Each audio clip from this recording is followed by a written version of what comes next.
Marbleton Manor had always been the crown jewel of Northbridge.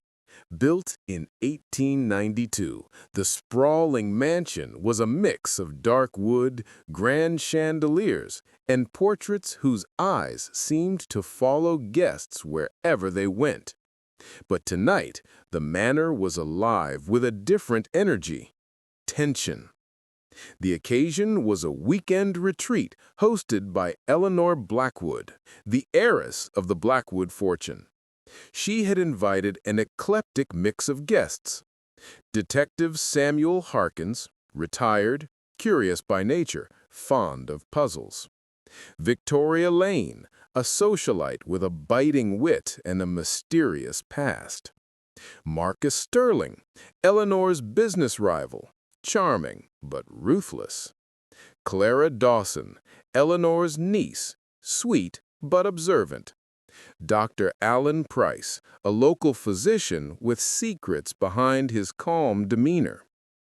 As guests mingled, Eleanor's announcement cut through the chatter. "Ladies and gentlemen, I've invited you all for a weekend of fine wine, laughter, and revelation. There are truths here that have been hidden far too long." A murmur ran through the room. Dinner was served in the grand dining hall, candles flickering. Conversation was polite but strained. Eleanor sipped her wine, eyes flicking across the table. Halfway through, a scream echoed from upstairs. Guests froze. Detective Harkins immediately arose, signaling calm. Victoria gasped, "That's Clara's voice." They raced up the grand staircase. At the top of the stairs, in Eleanor's private library, lay Clara, lifeless, sprawled across the oriental rug.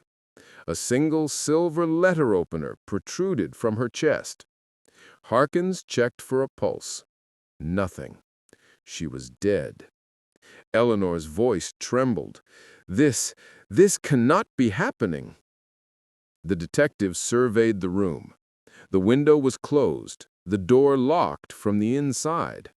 There were no signs of forced entry. Only 5 people had been upstairs when the scream occurred, and none claimed to have seen the attack.